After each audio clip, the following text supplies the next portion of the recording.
Hare Krishna. KC టాక్స్‌కి స్వాగతం. నేను లక్ష్మి.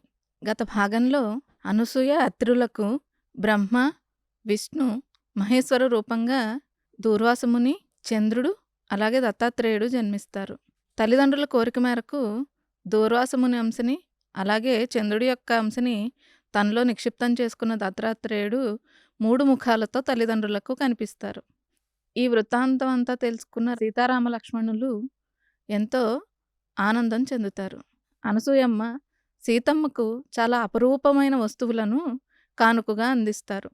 వారి దగ్గర ఆశీర్వాదం తీసుకుని అక్కడి నుంచి బయలుదేరుతారు. ఆ తర్వాత అరణ్యకాండలో ఏం జరిగిందో మనం కృష్ణ చైతన్య గారిని అడిగి తెలుసుకుందాం. హరే కృష్ణ. హరే కృష్ణ. అత్రి అనసూయల దగ్గర ఆశీర్వాదం తీసుకున్న సీతారామ లక్ష్మణులు వారి ప్రయాణాన్ని మొదలు పెడతారు దండకారణ్యం వైపు. ఆ తర్వాత ఏం జరిగిందో మీరు మాకు వివరించండి. శ్రీరామ రామ రామేతి రమే రామే మనోరమే సహస్రనామ తత్తుల్యం రామనామ వరాననే. జై శ్రీరామ్. అత్రి అనసూయల ఆశీర్వాదం తీసుకున్న రామచంద్రమూర్తి, జానకీమాత, లక్ష్మణుడు ముగ్గురు కూడా ఎంతగానో ఆనందించి ఆ అనసూయమ్మ సీతమ్మని పిలిచి ఆశీర్వాదమివ్వటమే కాకుండా తన యొక్క పుణ్యాన్ని కూడా సీతాదేవికి దారపోసినట్లుగా మనకు వాల్మీకి రామాయణం చెప్తుంది. ఎందుకంటే ఒక గొప్ప పతివ్రత అయిన అనసూయమ్మ తన పాతివ్రత్య పుణ్యాన్ని ఎవరికైనా వాళ్ళకి దారపోసే శక్తి తనకుంది. సాక్షాత్తు త్రిమూర్తులే గర్భవాసం చేసి పుట్టారు కాబట్టి అనసూయమ్మ కంటే కూడా గొప్ప స్త్రీమూర్తి ఎంటైర్ పౌరాణిక చరిత్రలో ఎక్కడ కూడా లేదు. అంటే సప్తమహర్షులు ప్రజాపతుల భార్యల కక్షలో అనసూయమ్మదే టాప్ మోస్ట్ ప్లేస్. ఇక అంటే ఆవిడ కంటే పైన సరస్వతి, పార్వతి, లక్ష్మి ఇలాంటి స్త్రీమూర్తుల కక్ష వస్తుందన్నమాట. నేను తారతమ్యంగా ఈ కక్షని చెప్తున్నాను. అదే కాకుండా సీత కూడా అనసూయమ్మ ఇచ్చిన ఆ వైజయంతిమాల, ఆ వరమాల, ఎప్పటికీ వాడిపోని పూలమాల, అది రాముడికి చూపించి దాని తర్వాత అనసూయమ్మ పెట్టిన చీర. అంటే మనం పెళ్లి చేసుకొని కొత్తగా ఎవరన్నా ఇంటికి భోజనానికి వెళితే ఎలా అయితే ఒక నవవధూవరులకు పట్టుబట్టలు పెట్టి ఎలా అయితే వాళ్ళని గౌరవిస్తామో అలా అత్రి అనసూయ ఆశ్రమానికి వెళ్ళిన రామచంద్రమూర్తికి ఆయన ఎలాగో వైఖానస దీక్షలో ఉన్నారు కాబట్టి ఆయన ఆ జింక చర్మము లేదా ఆ నారబట్ట తప్ప ఇంకేదీ కట్టరు. సీతామాతకు మాత్రం ఒక విశేషమైన చీరనిచ్చింది. ఆ చీర కూడా ఈ ఋషిపత్నులు కట్టేలాంటి చీరే. అంటే వీరి ఆశ్రమ ధర్మానికి విరుద్ధంగా ఉండే చీరేమీ కాదు. కానీ ఆ చీర ఎప్పుడూ మాసిపోదు, ఎప్పుడూ నలిగిపోదు. నిత్యం ఆ చీరలోంచి సుగంధం వస్తూనే ఉంటుంది. అదే కాకుండా ఎన్నో అనులేపాలను అంటే కాస్మెటిక్స్ని ఇచ్చింది. అవన్నీ కూడా దారి పొడుగుతూ నడుస్తూ ఉంటే ఆ రామచంద్రమూర్తికి సీతమ్మ చూపించి ఎంతగానో మురిసిపోయింది. అంటే ఒక స్త్రీ హృదయం ఎలా ఉంటుందో వాల్మీకి కేవలం ఒక సింపుల్ గృహిణిలాగా సీతాదేవిని ప్రొజెక్ట్ చేస్తున్నారు. అలాగా వాళ్ళు కూడా ఆ దండకారణ్యం లోపలికి నడుచుకుంటూ ఇంకా లోపలికి వెళ్ళిపోవటం మొదలుపెట్టారు. అలా వెళుతూ కొంచెం దూరం దండకారణ్యం లోపలికి వెళ్ళిన తర్వాత లక్ష్మణుడు రామచంద్రమూర్తిని పిలిచి చూపించాడు. ఇక ఇప్పుడు వరకు కనబడుతున్న దండకారణ్యం ఒక రకంగా అనిపించింది రామ. ఇక ముందు మనకు అసలు కాలు తీసి కాలు పెట్టే అంత ప్లేసు కూడా లేకుండా కాకులు దూరని కారడవి, చీమలు దూరని చిట్టడివి అని మనం ఎలా అయితే అంటామో అలా విపరీతమైన పొదలు, చెట్ల లోపల నుంచి చెట్లు వచ్చేసి ఒక భీకరమైన అరణ్యం వాళ్లకు కళ్ళ ముందు కనబడుతుంటే ఇక రామచంద్రమూర్తి, నేను ముందు నడుస్తూ ఉంటాను, అన్నీ క్లియర్ చేస్తూ ఉంటాను, జానకిని మధ్యలో పెడదాం సీతామాతని, నువ్వు వెనక నుంచి ఏదైనా ఆపద రాకుండా నువ్వు చూసుకోవలసినది అని చెప్పి రామచంద్రమూర్తి ముందు నడుస్తుండగా రామచంద్రమూర్తిని అనుగమిస్తూ జానకిమాతని అనుగమిస్తూ లక్ష్మణస్వామి నడుచుకుంటూ ఆ దండకారణ్యం లోపలికి వెళ్ళారు. ఎప్పుడైతే వాళ్ళు దండకారణ్యంలో మధ్య భాగానికి వెళ్ళారో అప్పుడు రామచంద్రమూర్తి లక్ష్మణుడిని పిలిచి చూపిస్తున్నాడు. ఏమిటంటే, ఇక్కడ ఎన్నో క్రూర మృగాలు ఉన్నాయి. ఒకచోట వాళ్లకు జంతు కళేబరాలు కనపడ్డాయి. ఒకచోట సగం తినేసిన దుప్పులు, సగం తినేసిన తోడేళ్ల యొక్క శరీర భాగాలు కనపడ్డాయి. కొన్ని కొన్ని చోట్ల మనిషి యొక్క స్కెలిటన్స్ కనపడ్డాయి వాళ్ళకి. అంటే ఋషి మునులను తినేసిన రాక్షసులు వాళ్ళు మాంసాన్ని మొత్తం తినేసిన తర్వాత వారి యొక్క ఎముకలను, అస్థిపంజరాలను ఇక్కడ అక్కడ విసిరేసి ఉన్నాయన్నమాట. సో, దీన్ని బట్టి రామచంద్రమూర్తికి అర్థమైంది. ఇక ముందు ముందు మన ప్రయాణం చాలా భయంకరంగా ఉండబోతుంది. క్రూర మృగాల వల్ల గూడా మనకు బాధ ఉంది. అదే గాకుండా విశేషమైన రాక్షసులు ఇక్కడ సంచరిస్తున్నారు. దానికి ఇవన్నీ ఆనవాళ్ళు అని చెప్పాడు. దానికి లక్ష్మణుడు గూడా వెనక వైపు నుంచి ఇంకా అలర్ట్‌గా ఉంటాను రామా! మనం ముందుకు అడుగుదీసి అడుగు వేస్తున్నామంటే ప్రమాదం లోపలికి అడుగు పెడుతున్నట్లే. కాబట్టి మనం కేర్‌ఫుల్‌గా ఉందామని ఒకరితో ఒకరు ముచ్చటించి మధ్యాహ్న సమయం వరకు కూడా వాళ్ళు ఆ అరణ్య మార్గంలో ప్రయాణిస్తూ ముందుకు వెళ్ళిపోతూ ఉన్నారు. ఎక్కడ గూడా వాళ్ళకి ఎటువంటి జనసంచారం కాదు గదా! ఆశ్రమ పరిసరాలు గూడా ఏమీ కనపడలేదు. ఇంకా అలాగనే విశ్రాంతి లేకుండా వాళ్ళు సుమారుగా ఒక 2, 3 గంటలు అంటే మిట్ట మధ్యాహ్నం 2, 3 అయ్యే సమయానికి వాళ్ళు ఇంకా లోతుకు వెళ్ళిపోయి ఇక ఆ దండకారణ్యంలో అది ఎలా ఉందంటే చీకటిగా ఉందంట. ఎందుకంటే ఆ పెద్ద పెద్ద వృక్షాల మధ్యలోంచి సూర్యుడు కిరణాలు కూడా భూమిని తాకనంత దారుణమైన దట్టమైన అడవి ప్రాంతం అది. అక్కడికి ఎన్నో విషసర్పాలు వస్తుంటే అక్కడ వాళ్ళు సౌండ్లవి చేసుకుంటూ దాని తర్వాత పక్కనే ఉన్న రాళ్ళని, రప్పలని, చేతిలో ఉన్న కత్తులతో, ఖడ్గాలతో వాటి మీద సౌండ్ చేస్తూ ముందుకు వెళుతున్నారు. అంటే ఇక్కడ ఏదో ఒక నాయిస్ వస్తుందని చెప్పి వాళ్ళు అడుగుదీసి అడుగు వేసేటప్పుడు అక్కడ ఉన్న కింగ్‌కోబ్రాలు, బ్లాక్ మాంబాలు లాంటి విపరీతమైన సర్పాలు, విషసర్పాలు లాంటివి రాకుండా వాళ్ళు తగు జాగ్రత్తలు తీసుకుంటూ ముందుకు వెళ్ళిపోతున్నారు. సీత గూడా చాలా వడలిపోయినప్పటికీ ఇప్పుడు అనసూయ ఇచ్చిన అనులేపనాలని రాసుకుంది ఆవిడ గూడా.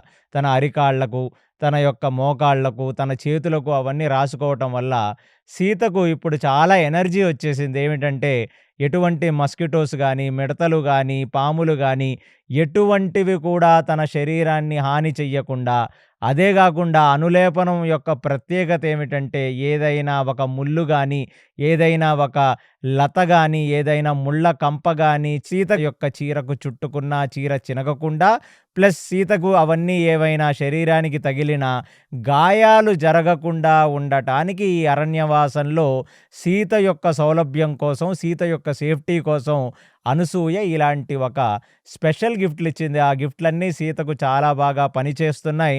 అది చూచి రామలక్ష్మణులు ఇద్దరు కూడా మనల్ని నమ్ముకొని వచ్చింది. అది కూడా రాముడు మనల్ని నమ్ముకొని వచ్చినందుకు గాను అనసూయమ్మ ఆశీర్వాదం వల్ల ఆమెకు ఒక వెసులుబాటు ఉంది. కొంచెం సీతకు అంత కష్టం లేకుండా ఈ దండకారణ్యంలో దట్టమైన అడవిలో నడుస్తూ ఉన్నా తనకు కొంచెం సౌలభ్యం, తనకు కొంచెం సౌఖ్యం ఉంది అని రామచంద్రమూర్తి కూడా ఆనందపడుతున్నారు. ఇక వాళ్ళు ఆ 2, 3, 4 అయిపోయింది. ఆ ప్రాంతంలో ఈ దండకారణ్యం లోపలికి వెళుతుంటే ఒక చోట ఎన్నో రకాల క్రూర మృగాలు, ఎన్నో రకాల జింకలు, కొన్ని ఏనుగులు, ఏనుగు పిల్లలు, శాకాహార జీవులతో పాటు కొన్ని మాంసాహార భక్షణ చేసే తోడేళ్ళు, హైనాలు లాంటివి కూడా ఒక గుంపు ప్రశాంతంగా అక్కడ కూర్చొని ఉండటం కనపడింది. కనబడగానే రాముడు ఆ దృశ్యాన్ని ఎప్పుడైతే చూశాడో లక్ష్మణుడి వైపు చూసి అన్నాడు. ఏమిటంటే మనం ఆల్మోస్ట్ సూర్యోదయం నుంచి సూర్యాస్తమయం వరకు ఈ దండకారణ్యంలో నడుచుకుంటూ వెళ్ళాం. లక్ష్మణ, ఇప్పుడు ఇక్కడ క్రూర మృగాలు ప్లస్ సాధుజీవులు ఈ 2 కూడా కలిసి ఉన్నాయంటే ఖచ్చితంగా ఏదో ఒక పెద్ద ఋషిముని ఆశ్రమాలు ఇక్కడ దగ్గరలోనే ఉన్నాయేమో అని రామచంద్రమూర్తి చెప్పాడు. అలాగే ఆ మృగముల పక్కన్నించి నడుచుకుంటూ వెళుతుంటే ప్రతి మృగము అంటే ఒక జింక, ఒక తోడేలు, ఒక నక్క, ఒక అడవి పంది, ఒక హిప్పోపొటమస్ లాంటి అన్ని రకాల జంతువులు కూడా వాటి యొక్క కనురెప్పలు వెయ్యకుండా రామచంద్రమూర్తిని ఆపాదమస్తకంగా చూసి జంతువుల ముఖాలన్నీ మెరిసిపోతూ అవి ఎక్కడ లేని ఆనందపడుతూ అవన్నీ కాళ్ళ మీద గెంతుతూ, అంటే ఏదైనా యజమాని ఇంటి నుంచి బయటికి వెళ్ళిపోయి మళ్ళీ ఇంటికి వస్తుంటే ఆ యజమానిని చూచి అతను పెంచుకుంటున్న ఒక కుక్కో, పెంచుకుంటున్న ఒక పిల్లో, లేకపోతే పెంచుకుంటున్న కొన్ని కుక్కల సమూహం ఎలా అయితే ఆనందంగా యజమాని వైపుకి పరుగులు తీస్తాయో, అలాగ సాధు జంతువులు, క్రూర మృగాలు రెండు కూడా రాముడి యొక్క సౌందర్యాన్ని చూచి, రాముడి యొక్క రూపాన్ని చూచి వాళ్లకు యజమాని ఈయనేనేమో అనేటట్టుగా అవన్నీ ప్రవర్తించాయంట. అదంతా చూచి వెనక ఉన్న సీతామాత, ఆవిడని అనుగమిస్తూ వచ్చిన లక్ష్మణుడు కూడా ముక్కున వేలేసుకొని చాలా ఆశ్చర్యపోయారు. ఇలా ఆ వన్యమృగాలన్నీ రామచంద్రమూర్తి వైపుకి ఆకర్షింపబడి రాముడు వెనక వెనకాలే తిరుగుతుంటే రాముడు కూడా వాటన్నిటినీ కూడా ఆయన యొక్క నేత్రస్పర్శ చేత, కళ్ళ చేత వాటిని వాత్సల్యపూర్వకంగా ప్రేమించినట్లుగా మనకు వాల్మీకి రామాయణం చెప్తుంది. ఇక ముందుకు వెళ్ళిపోతున్నారు. వాళ్ళు వెళ్ళిపోగానే రాముడికి ఫస్ట్ కనపడిన దృశ్యం ఏమిటంటే, ఎక్కడి నుంచో ఒక ధూపగుండం నుంచి, హోమగుండం నుంచి పైకి ఎగిసి వెళ్ళిపోతున్న పొగ కనపడింది.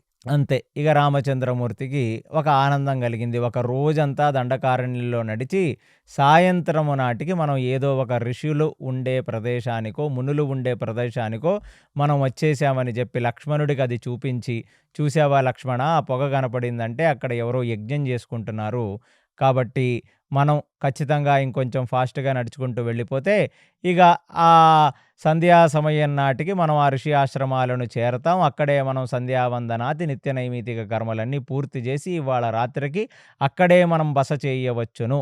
కాబట్టి ఈ విషయం విన్న సీతా లక్ష్మణులు ఆనందపడాలని రామచంద్రమూర్తి ద్వీపాన్ని చూచి వీళ్లకు చెప్పాడు. చెప్పిన తర్వాత వాళ్ళు ఇంకా ఫాస్ట్గా అటువైపుకు నడుచుకు వెళ్ళిపోతుంటే ఒక పెద్ద చెట్టు అడ్డొచ్చింది. ఆ చెట్టుని క్రాస్ అయ్యి ఎప్పుడైతే వాళ్ళు, అంటే ఆ చెట్టు యొక్క పొద, ఆ చెట్టు యొక్క ఆకులు అవన్నీ అడ్డొచ్చాయి, వాటిని తన చేతులతో నెట్టి రామచంద్రమూర్తి ఒక అడుగు వేయగానే కొన్ని వందల కుటీరాలు, వందల ఆశ్రమాలు కలిపి ఒక దగ్గర ఉంటే ఎలా ఉంటుందో అలా ఒక ఋషి ఆశ్రమాల గుంపు అక్కడే ఉందంట. అది ఒక హరిద్వార్, రిషికేశ్ లాగా మొత్తం అక్కడ ఉన్న ఆశ్రమాలన్నీ చూచి రామచంద్రమూర్తి ఎంతగానో ఆనందపడ్డాడు. ఇక రామచంద్రమూర్తి నడుచుకుంటూ వెళుతున్నాడు. రామచంద్రమూర్తిని అనుగమిస్తూ సీతాదేవి, సీతాదేవిని అనుగమిస్తూ లక్ష్మణస్వామి వెళుతుంటే రాముడికి అవన్నీ కూడా ఏదో పేడతో అలికినట్లుగా ఆ ప్రదేశం మొత్తం కూడా చాలా పల్లంగా, చాలా సాఫ్ట్గా ఉంది. ఒక రోడ్లేసినట్లుగా ఆ ఆశ్రమం ఇరువైపులు ఆశ్రమాలుంటే మధ్యలో ఉండే నేల భాగం మొత్తం పేడతో అలికినట్టుగా ఉంది. అది చూచి ఓహో, వీళ్ళిక్కడ ఒక చిన్న ప్రపంచమే సృష్టించుకున్నారే అని అనుకొని చూస్తూ ముందుకు వెళుతుంటే ఎన్నో కుందేళ్ళు, ఎన్నో పక్షులు, అసలు చాలా ఆహ్లాదకరమైన ఎన్విరాన్మెంట్ లాగా ఉందంటే ఏదో ఒక రిసార్ట్ లాగా ఉంది. అలా ఆయన నడుచుకుంటూ కుడివైపు ఉన్న ఒక కుటీరం వైపు చూస్తే అక్కడ ఆ ఆశ్రమాల్లో ఉన్న మునులు, ఆ ఆశ్రమాల్లో వాళ్ళందరూ కూడా యోగ సాధన చేసుకుంటూ, వాళ్ళు తపోసాధన చేసుకుంటూ వజ్రాసనంలో కూర్చొని చాలా దీర్ఘంగా అంతర్ముఖులై వాళ్ళు ధ్యానంలో ఉన్నారు. కాబట్టి రాముడు, లక్ష్మణుడు, సీత కూడా ఇక్కడ ఎవరూ మాట్లాడొద్దు, అందరూ సాధన చేసుకుంటున్నారు, కాబట్టి మనం అడుగు తీసి అడుగు వేసి నెమ్మదిగా ముందుకెళ్దామని చెప్పాడు. చెప్పగానే వాళ్ళు కూడా అలాగా ఎటువంటి సౌండు చెయ్యకుండా చాలా ప్రశాంతంగా, చాలా నిదానంగా ముందుకు సాగుతున్నారు. ముందుకు సాగుతుంటే ఇక అటువైపు ఇటువైపు కుటీరాలలో ఉన్న వాళ్ళందరూ కూడా మౌనులై మౌనధారణ చేసేవాళ్లే మునులు. వాళ్ళు ఎటువంటి మాటలు మాట్లాడరు. అలాంటి మునులు ఒక్కొక్క చోట అష్టాంగ యోగమునందు నిష్ణార్థులైపోయి వాళ్ళంతా ప్రాణవాయువుని సుషుమ్నంలో నిశ్శబ్దపరిచి వాళ్ళు చాలా దీర్ఘంగా సాధన చేస్తూ వాళ్ళ యొక్క శరీరాలన్నీ వడలిపోయి వాళ్ళ యొక్క జటాజూటమంట ఒక పెద్ద పాములాగా పైనుంచి అది పెరిగి కాళ్ళను దాటేసి కింద వరకు ఉందంట ఒక్కొక్క ఋషి యొక్క జుట్టు. దాని తర్వాత వాళ్ళ యొక్క గడ్డం అక్కడ మొఖం దగ్గర మొదలుపెట్టుకుంటే ఈ గడ్డం దగ్గర కాళ్ళ వరకు జుట్టున్న గడ్డాలున్న ఋషులున్నారంట. అంటే వాళ్ళు ఎన్నో సంవత్సరాలుగా ధ్యానము నుంచి బయటికి రాకుండా చాలా ప్రశాంతంగా వాళ్ళు ఆత్మానందభరిత స్థితిలో వాళ్ళందరూ ఉన్నారు. సో, ఇలాగా రాముడు గూడా వాళ్ళని చూస్తూ ఎంతగానో ఆశ్చర్యపోయి, ఎందుకంటే ఇప్పుడు వరకు చిత్రకూట పరివాహక ప్రాంతాల్లో వాళ్ళు చూసిందల్లా ఈ ఋషులు, తాపసులు అందరూ గృహల్లో బ్రతికిన వాళ్ళు, మందాకిని నదీ తీరాలలో బ్రతికిన వాళ్ళు, చెట్ల తొర్రల్లో బ్రతికిన వాళ్ళే. ఇదైతే ఒక సివిలైజ్డ్ సొసైటీ లాగా ఉంది. ఏమిటంటే ఋషులు, మునులందరూ ఒక దగ్గరికొచ్చి సమూహంగా బ్రతుకుతూ వాళ్ళందరూ కలిసి సాధన చేసుకుంటున్నారని, ఇక మనం ఎటువంటి శబ్దము చెయ్యకూడదని ఆయన సైగ చేత లక్ష్మణుడిని దగ్గరికి పిలిచి, తన వింటి యొక్క నారిని విప్పి ఆ ధనస్సుకి కట్టమన్నాడు. ఎందుకంటే వింటి నారి ఎప్పుడైతే ధనస్సుకి కట్టుబడి ఉంటుందో, ఎప్పుడైనా ఆ తీగకు రాముడు చెయ్యి కానీ, రాముడు వేలు కానీ తగిలి, లేదా లక్ష్మణుడు చెయ్యి గాని ఆ ధనస్సు యొక్క వింటి నారికి తగిలితే అది ఒక పెద్ద రీసౌండ్ వస్తుంది. ఎలా అయితే మీకు వీణ మీద ఆ స్ట్రింగ్‌ని మీ చేత్తో ఎలాగంటే టంగమని ఎలా శబ్దం వస్తుందో, అలాగ శబ్దం వస్తుందని చెప్పి ఎవరికీ వినపడనట్లుగా కాముగా వింటినారిని తీసి కొక్కానికి తీసి తన యొక్క ధనస్సుకు కట్టారు వీళ్ళిద్దరూ. ఇక సీత కూడా అడుగులో అడుగు వేసి, చిన్న పిల్లలు తల్లిదండ్రులకి చెప్పకుండా బయటికి వెళ్ళి లేట్ అయిపోయిన పిల్లలు ఎలా అయితే చెప్పులవి చేతిలో పట్టుకొని వాళ్ళు అడుగుల్లో అడుగులేసుకుంటూ ఇంట్లోకొస్తారో అలా నడుచుకుంటూ వస్తున్నారు. ఇప్పుడు వింటినారిని కూడా తీసేశారు, దానికి కట్టేశారు. ఇక ప్రశాంతంగా ముందుకు వెళుతున్నారు. ఎవరో ఒక ఋషి, ఎవరో ఒక ముని ఆయన ప్రజ్ఞలో ఉండి, ఆయన తపస్సులో లేకపోతే ఆయన దగ్గరికి వెళ్ళి ఆయన అనుమతి తీసుకొని వాళ్ళేమైనా కావలసినవేమైనా తీసుకొని, లేదా మంచినీళ్ళు ఇత్యాదివి వాళ్ళు అడుగుదామని అనుకుంటున్నారు. అలా ముందుకు వెళుతున్నారు. ముందుకు వెళుతూ ఉంటే అసలా ఈ ఋషిముని ఆశ్రమాలలో ఒక చోట చూసినట్లయితే ఒక గుంపుగా ఒక 10 మంది ఋషులు కలిసి వాళ్ళందరూ ధ్యానం చేసుకుంటే, ఆ ఋషి శరీరాల మీద మొత్తం గూడా తుమ్మెదలు, తేనెటీగలు, సీతాకోక చిలుకలన్నీ ఆ జుట్టు మీద, ఆ గడ్డం మీద వాలిపోయి, ఋషి మౌనంగా తపస్సు చేసుకుంటుంటే ఋషి యొక్క శరీర తరంగముల చేత వాటికి కూడా, అంటే పశుపక్షాదులకు కూడా మేము మెడిటేషన్ చెయ్యాలేమో అనే ఒక ప్రేరణ కలిగేటట్లుగా అవి కూడా చాలా మౌనంగా అలా కూర్చొని ఉన్నాయంట. ఇక కొందరి ఋషుల కాళ్ళ చుట్టూ సర్పములు చుట్టుకొని ఉన్నాయంట, ఏమీ మాట్లాడకుండా. ఇక ఋషుల పక్కన జింకలు, చిన్న చిన్న అడవి దున్నల పిల్లలు, కొన్ని గొప్ప గజములు, గజముల యొక్క పిల్లలు, ఇట్లాంటివన్నీ కూడా ప్రశాంతంగా అవి కూడా కళ్ళు మూసుకొని చాలా ప్రశాంతంగా బ్రతుకుతున్నాయి. అవన్నీ చూచి రామచంద్రమూర్తి ఎంతగానో ఆనందపడ్డాడు. ఇక కొంచెం ముందుకు వెళ్ళేసరికి ఆయనకి యజ్ఞగుండంలోంచి, అప్పుడే వాళ్ళు పూర్ణాహుతి ఇచ్చేసిన తర్వాత యజ్ఞగుండంలోంచి హోమధూపం పైకి వెళుతూ కనపడింది. ఇక్కడెవరన్నా ఉన్నారేమో అంటే ఎవ్వరు కూడా అక్కడ కనపడలేదు. ఎందుకంటే వాళ్ళు యజ్ఞం చేసేశారు, పూర్ణాహుతి ఇచ్చేశారు, మళ్ళీ వెళ్ళిపోయారు. ప్రశాంతంగా వాళ్ళు వాళ్ళ వ్రత దీక్షల్లో, వాళ్ళ యొక్క తపోదీక్షలో వాళ్ళు కూడా ఉన్నారు. సో, ఎంత దీర్ఘంగా ఉన్నాయంట ఆ కుటీరాలు, ఒకదాని తర్వాత ఒకటి, ఒకదాని తర్వాత ఒకటి. అది చూచి లక్ష్మణుడితో చెప్తున్నాడు, భలేగా ఈ వానప్రస్థాశ్రమం తీసుకొని సిటీలల్లో గృహస్థాశ్రములుగా బ్రతికిన యోగ్యులు, వాళ్ళు వాళ్ళ యొక్క పత్నిని, వాళ్ళ యొక్క పిల్లలను సెటిల్ చేసిన తర్వాత వీళ్ళందరూ కూడా ఇక్కడికొచ్చి ఇక్కడ ఒక సొసైటీ ఫామ్ చేసుకొని వానప్రస్థ ఆశ్రమంలో ఉన్న మనుషులందరూ కూడా ఒకే దగ్గర ఇలాగ ఉండి వాళ్ళు తపస్సులు చేసుకుంటూ ఆధ్యాత్మిక పురోగతి కొనసాగించటం నాకు ఎంతగానో నచ్చింది. ఇది కూడా మన రాజ్యంలో ఒక భాగమే కదా. ఈ మనుషులు కూడా ఒకప్పుడు గృహస్థులలాగా మన రాజ్యాల్లో బ్రతికిన వాళ్లే కదా. అబ్బబ్బబ్బా లక్ష్మణ, ఇవన్నీ చూస్తుంటే నాకు కడుపు నిండిపోతుందయ్యా. మనుషులలో ఎంత ధర్మం ఉంది. వాళ్ళందరూ వాళ్ళ కుటుంబాలను, బిజినెస్లను, పిల్లలని వదిలేసి ఇక్కడికొచ్చి ఇంత దీర్ఘంగా తపస్సు చేసుకుంటున్నారంటే ఇది ఖచ్చితంగా హర్షించదగ్గ విషయమే అని రాముడు, లక్ష్మణుడు ఒకళ్ళతో ఒకళ్ళు మాట్లాడుకుంటున్నారు. మాట్లాడుకుంటూ ఇంకా ముందుకు సాగుతున్నారు. అంటే ఆల్మోస్ట్ ఆ ఆశ్రమం ఎక్కడైతే ఎండ్ అయిపోతుందో అక్కడ వరకు వచ్చారు. అక్కడికి రాగానే ఫస్ట్ ఆయన రైట్ సైడ్ చూడగానే ఒక ఋషి కళ్ళు తెరుచుకొని వీళ్ళనే దీర్ఘంగా చూస్తున్నాడు. హమ్మయ్య! ఇప్పటికి ఒక మనిషి, ఒక ఋషి కళ్ళు తెరిచి దీర్ఘంగా మనల్ని చూస్తున్నాడు అని ఆనందించి రామచంద్రమూర్తి కైజోడ్చి ఆయనకు నమస్కరించి, దాని తర్వాత సీతామాతను గూడా ఈ ఋషి, ముని ఇప్పుడే సమాధి స్థితి నుంచి బయటికి వచ్చినట్లున్నాడు. ఆయనకి నమస్కరించమని అడిగితే, సో, సీత కైదండం పెట్టింది. లక్ష్మణుడు గూడా కైజోడ్చి నమస్కరించాడు. నమస్కరించగానే అసల ఎక్కడ లేని పులకింత తన శరీరంలో వచ్చిన వాడై, ఆ ఋషి లేచి వచ్చి రామచంద్రమూర్తికి సాష్టాంగ నమస్కారం జేశాడు. రాముడికేమీ అర్థం కాలేదు. అసల బ్రహ్మానంద స్థితిలో ఆత్మదర్శనాన్ని చేస్తూ, ధారణని క్రాస్ చేసి సమాధి స్థితిలోకి వెళ్ళిపోయిన ఒక ఋషి అసలు ఎందుకు వచ్చి నాకు నమస్కరిస్తున్నాడు అనేది రామచంద్రమూర్తికి అర్థం కాల. అసల రాముణ్ణి చూచి ఆయన నోరు వెళ్ళబెట్టుకొని అసల ఒక మనిషి ఇంకొక మనిషిని అలా చూస్తే మనకు సిగ్గేస్తుందనమాట. అలా చూడటం మొదలుపెట్టాడు. అంటే నోటి వెంట మాట లేదు. దీర్ఘంగా రాముడి ముఖంలో ముఖం పెట్టి ఒక పైత్యం ఉన్నవాడిలాగా, పిచ్చివాడిలాగా చూడటం మొదలుపెట్టాడు. మొదలుపెట్టగానే రాముడికి కొంచెం అర్థం కాల. అంటే ఎవరన్నా మీ ముఖంలో ముఖం పెట్టి మిమ్మల్ని అలాగే చూస్తుంటే మీరేమడుగుతారు? "ఏం కావాలి నాయనా" అని అడుగుతారు. రాముడు అలా అడగలేక ఆయన తలదించుకున్నాడు.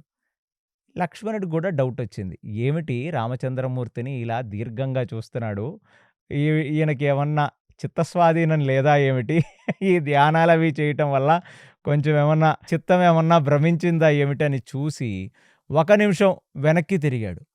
వెనక్కి తిరిగితే ఆ ఆశ్రమ పరిసరాలలో వాళ్ళు ఎక్కడ నుంచి మొదలు పెట్టుకుంటూ, కుడి ఎడమలలో ఉన్న ఋషులను చూసుకుంటూ వచ్చారో, ఋషుల గుంపు గుంపు ఎనకాల నిలబడి కనపడింది. గుంపు గుంపు ఎనకాలనే ఉంది. లక్ష్మణుడికి ఏమీ అర్థం కాల. ఏమీ అర్థం కాకుండా ఒక్క నిమిషం కొంచెం చిన్న సౌండ్ చేశాడు భూమి మీద. అంటే తన పాదాలతో ఇలా అద్దినట్టుగా అద్దాడు. అంతే. సీత వెనక్కి తిరిగింది.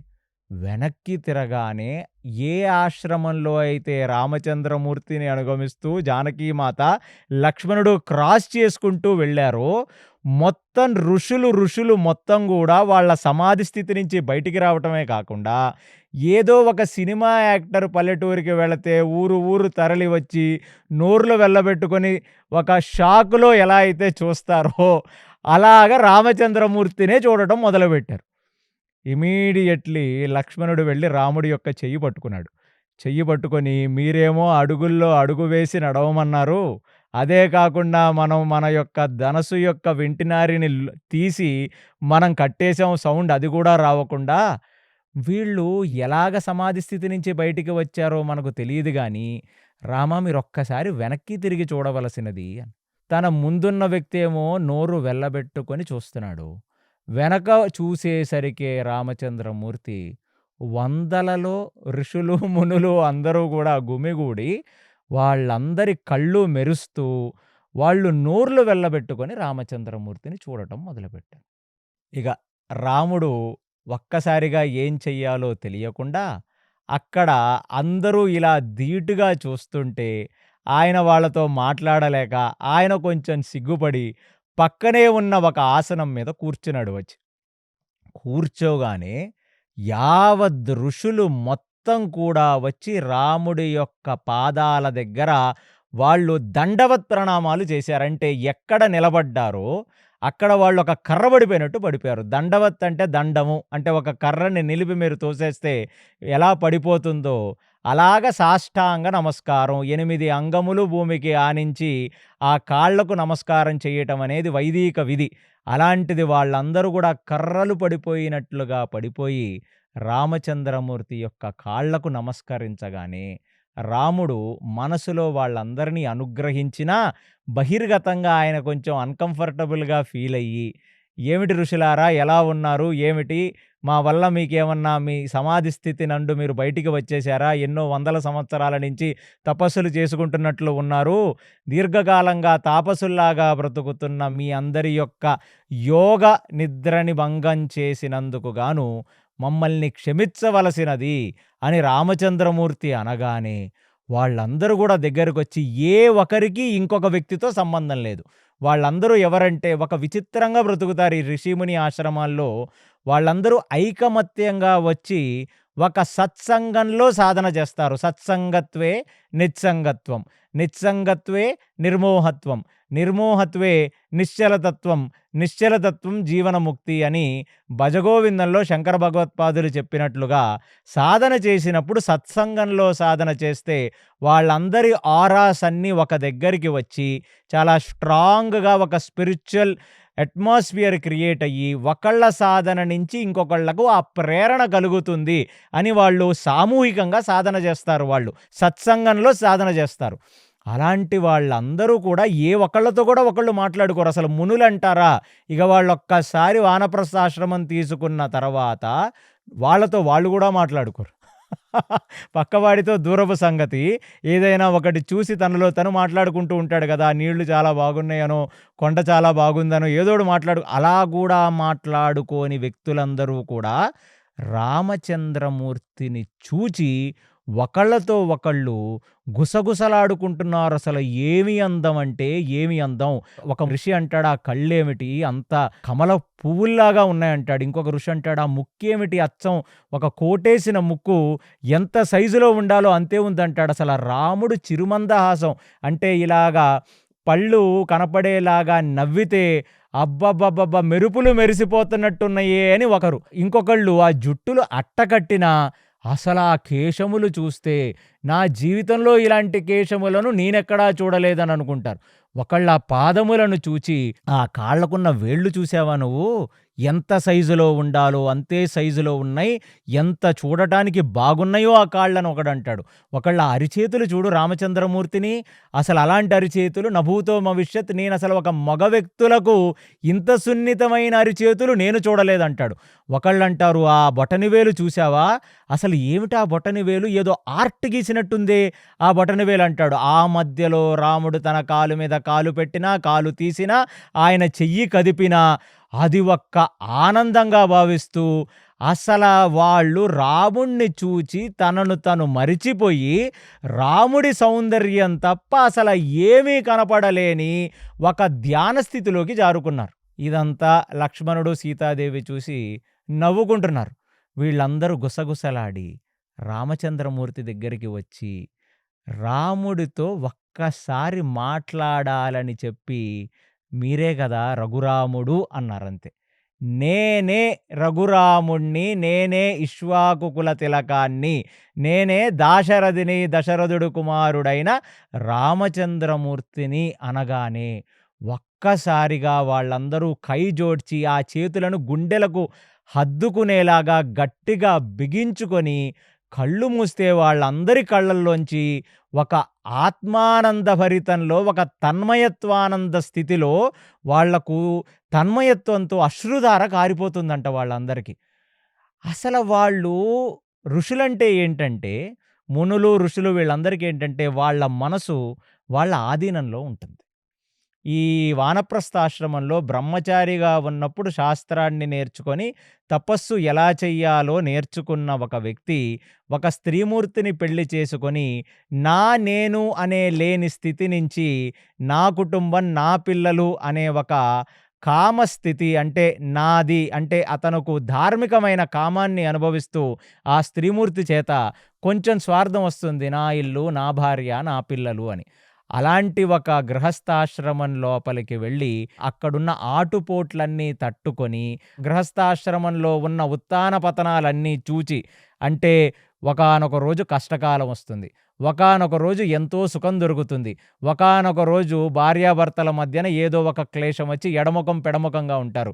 ఒకసారి తల్లిదండ్రులు పిల్లలతో వాత్సల్యంగా ఉంటారు. ఒకసారి పిల్లలు తల్లిదండ్రులతో పెడముఖంగా ఉంటారు. ఒకసారి కుటుంబంలో ఎటువంటి అంతర్ముఖ కలహాలొస్తాయి. కొన్ని సార్లు రోగాలొస్తాయి, రొష్టులొస్తాయి.